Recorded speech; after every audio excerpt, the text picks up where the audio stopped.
This letter was written for his graduating high school class in hopes that how Dave would be remembered is not for the event that ended his life, but for the life he lived. And those of us who loved him wanted to ensure that we gave other people thoughts and memories and images aside from the last one.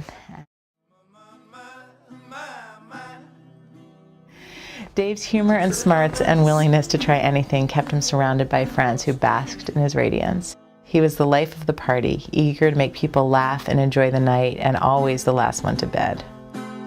He is defined by his many quirks that kept us on our toes, by his sharp and skillful wit and humor, his unbelievable intellect, his unwavering loyalty to loved ones, and more than all else, his grin that could reflect deviousness, love, pride, humor, or a gorgeous day. Dave was about 7, 8 years older than me, and when I was in 1st and 2nd grade, he was in high school, and we were both living at home together in Rye, and he could have me do anything for him, and some of the times when I was skeptical, all he would have to tell me was that it was going to get me another notch on my karate belt.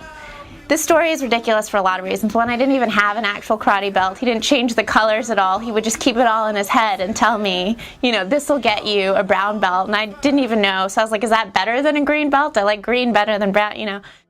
I found that, you know, no matter what we were doing, we just inevitably would have a good time. There's this sort of thing you say about someone could have fun in a paper bag. I mean, that was what it was fun when you were with Dave, no matter what you were doing. We were at a bar, and I was single at the time, and he was single at the time, and he was telling me how to pick up women, which I am terrible at, because I had no confidence. And he said, the key to picking up women, the easiest thing in the world, you go up to the most beautiful woman in the bar, you make some small talk, you ask for her number, she says no. 5 minutes later, you pick the second most beautiful woman in the bar. You walk up to her, you chat her up, you ask her for her number, she says no. Remember that feeling. That feeling right there is the worst thing that can happen when you go up to somebody in a bar and they reject you. It's nothing to be scared of, and the only way you're ever going to be successful with this is if you put yourself out there. He was the most confident person I had ever met and made me a more confident person. And yet, clearly, he struggled with his own self-worth. We had seen him go through periods where I was worried about him. You know, there was a period when he wasn't working and he wasn't in school. And I remember that time, I remember having conversations with him like, Dave, you really need to do something. Like, I'm worried about you just being in your apartment by yourself. And he was always so intelligent, so much more articulate than I was, that any conversation that I began, I always ended feeling like, oh, he's okay, you know, he's got it figured out, he knows what he's doing.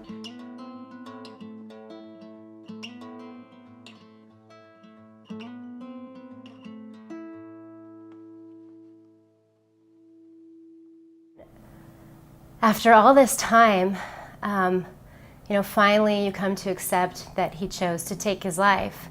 What's been harder than accepting the way he died has been accepting that he was depressed for so long. That to me was the biggest surprise, more than his death, was that he had been living with depression for so many years, silently struggling with this. I had this letter that my mom wrote me around Valentine's Day of 1979, so I was just 5. And the last phrase is one that I heard, you know, nonstop for most of my childhood and then even adulthood. And she's like, you know, love you, sweet, take care of Dave for us. And there's a lot of that remains, you know, this feeling that I will never shake, that I didn't take good enough care of him. And I know that Dave hid his depression because he wanted to hide his depression, but if if there's any way that this foundation can sort of help people take better care of the people that they love, that's why I'm in it. I think the field of law often draws very intelligent people and also very organized people who really sort of are detail-oriented and really sort of like to have all aspects of their life in control. And I think that sort of personality oftentimes can breed depression because things spiral out of control and you don't know how to fix it.